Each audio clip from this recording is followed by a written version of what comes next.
Head of Green Tech and Circular Economy at Flow Chennai. Rethink, restore, regenerate, powering a circular future guided by the philosophy less waste, more reuse, and smarter choices. Flow Chennai is delighted to collaborate with EcoParadigm and Center for Excellence for Resource Recovery to advance the Sampurna Habit Certification, an initiative envisioned as a nationally recognized benchmark for livability and sustainability. This program aims to enable India's villages and cities to move beyond infrastructure led growth towards human centered, resilient, and thriving communities. At the heart of this initiative lies a simple yet powerful principle: segregation of waste at source, the cornerstone of effective waste management and reduction. Through targeted student led activities, we seek to foster awareness and inspire a lasting mindset shift within communities. Our focus areas also include e waste management with an emphasis on refurbishing laptops and bringing them back into the mainstream use. Sustainable technologies such as decentralized wastewater treatment system for water recovery, achieved without dependence on electricity. Advocacy with the government and industry for energy efficient solutions, including e-smart street lightings, offering about 80% energy saving and efficient lighting system, delivering up to 60% reduction in power consumption. Additionally, we have planned an experiential visit to a certified green building, enabling participants to witness sustainability in action. Through this multi pronged approach, Flow Chennai is committed to driving awareness, enabling action, and shaping a circular, sustainable future for all. Thank you.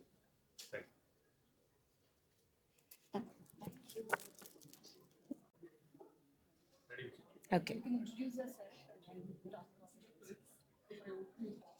Good morning. I'm Jyoti Agarwal, founder of the Legacy Project. It was a small spark in my mind, and our very first believer, our very own princess, Vidya Singh Gajapati Raju joined, and it all seemed real. Dipali Goyal stepped in, trusting the madness without asking any question. And just like that, we were a dream team of three, and the madness began. What started off as a little spark looks like a fireworks full of fireworks in the sky. We are truly honored that we are launching in presence of epitome of grace and royalty, Her Highness Radhika Raje Gaikwadji and Preetaji Reddy. Their presence will definitely elevate our launch, and we are so thankful to the gracious Flow Chairman Amulya Rao and her team for seamlessly weaving in this event. To my Nanima, my dear friends and family, thank you for all your love and support. Gratitude is all I feel, and heart is full. Hopefully, TLP pockets will be too.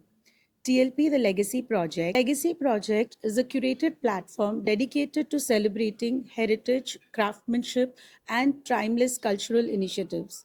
It brings together legacy brands, royal lineages, master artisans, and creates immersive experiences that honor tradition while engaging the contemporary sensibilities. At its core, Legacy Project is all about storytelling, uncovering the history, making the aspirational royal families real, and give us experiences of a lifetime. We'll also celebrate things that have always been only a dream. The idea is to make it come true. We are trying to also document and make cultural archives so that the legacies continue. Thank you for all your support. I think I'm nervous. I'm sorry. Can I do the last part again?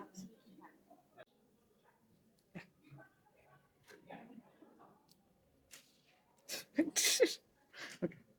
Yeah. What truly shapes the future of a nation? Is it government? Is it industry? Is it policy? I believe it lies in the hearts of the over 700 million women in India. Because when women come together with a purpose, they don't just build networks, they shape the future. Hello, my name is Dr. Amulya Rao, and I am the chairperson for FICCI Flow Chennai. FICCI is a nationwide organization with over 22 chapters pan-India and 16,000 members, out of which 1,400 are the vibrant members of our chapter in Chennai. The mandate of FICCI is empowerment of women at all levels. We empower women at the grassroots through skilling. We bring more homepreneurs into the entrepreneurial journey, and we also certify more women as independent directors to join boards. If this resonates with you, we would love for you to join us on this journey of empowering women and shaping India's future. I'm getting better. You were rocking this time.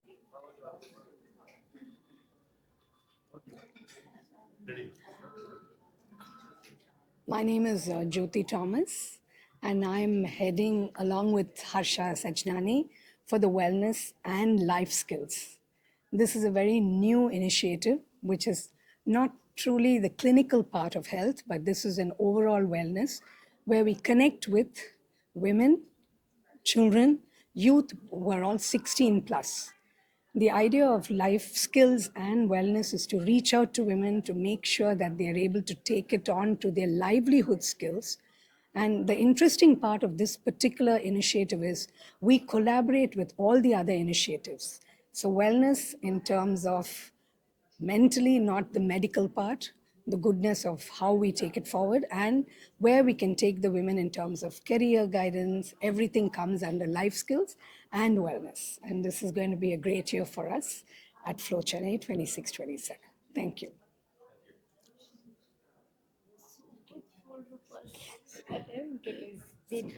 Flawless.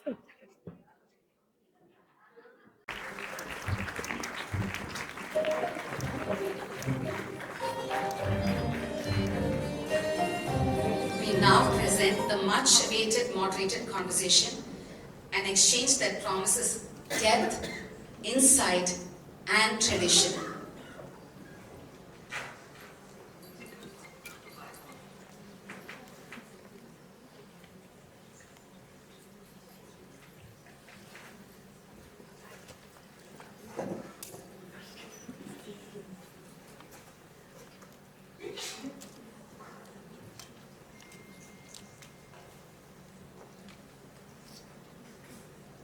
What a beautiful audience. I must say it's quite overwhelming. Maharani ji, welcome to the city of Chennai, and welcome to this wonderful gathering of absolutely beautiful women. And each one, I think, are women of substance. So I hope you enjoy this conversation. And I know that we are looking forward to multiple insights from you. And when I tried to read about you, I was quite overwhelmed, actually.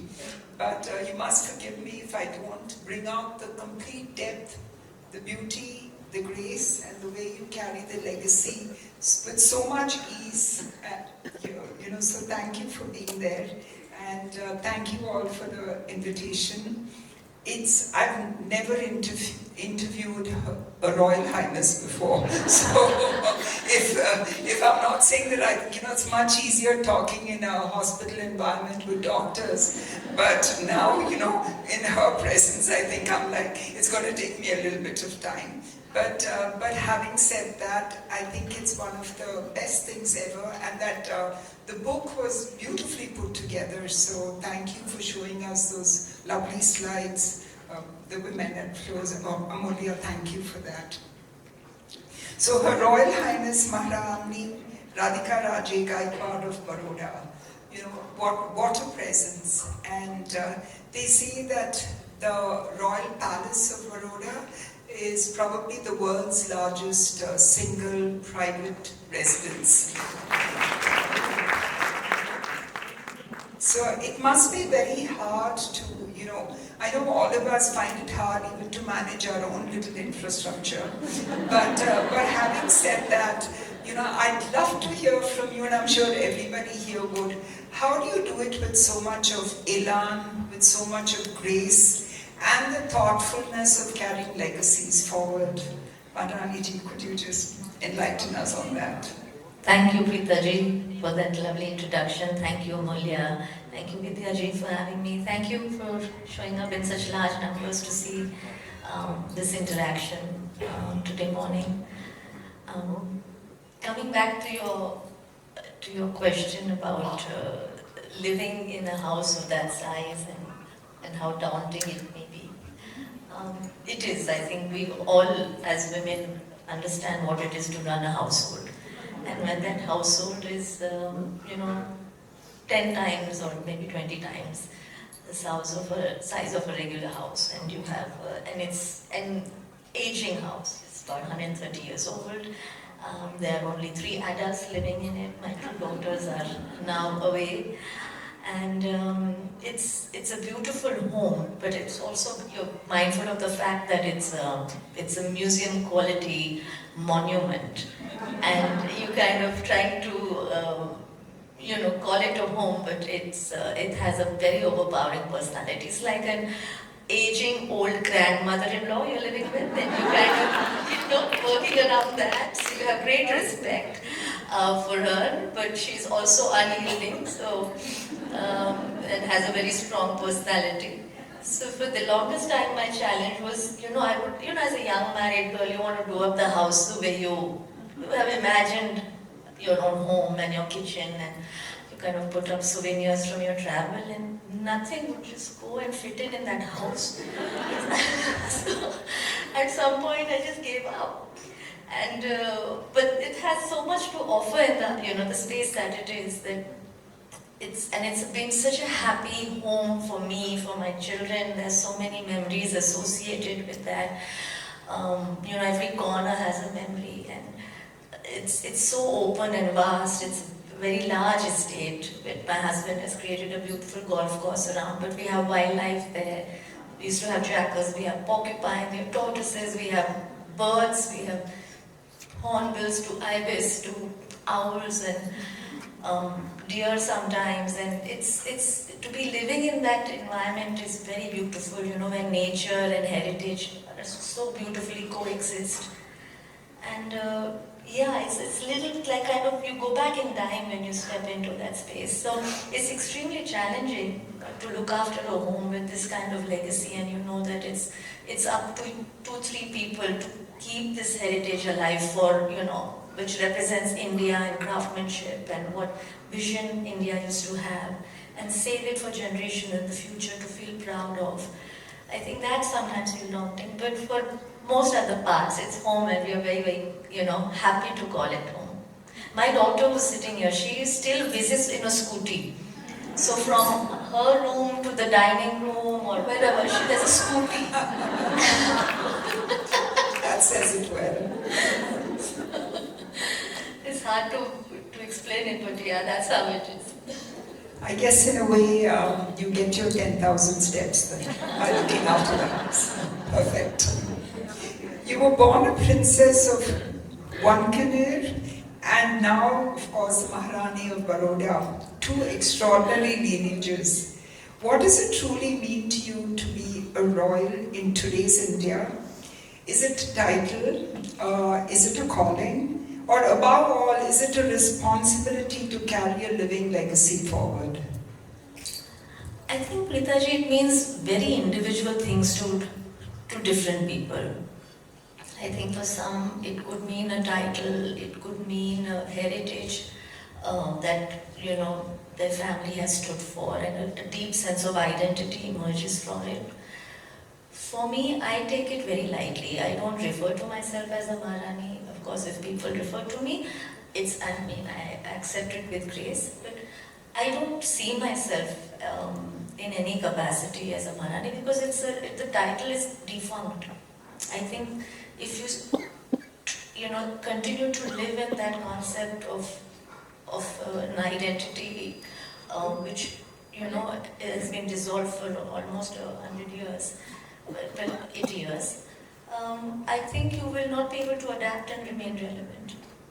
So I think for me the focus is that there is, yes, this great regard that people have for families like us, that people come and show the respect and love and grace to families like us, like all of you here. And therefore there is an intrinsic belief that there's a trust factor. because for generations you've been there and you've been in public life, that there will be, I mean, the work that we are coming to do is for society, is for public, is not for private gain. And I think that really helps mobilize our work. So it helps amplify our causes, what we stand for. There are many people doing great work, you know, but today if my work in a personal capacity is getting recognized, I also understand comes from the fact because there is there's a family name that is established.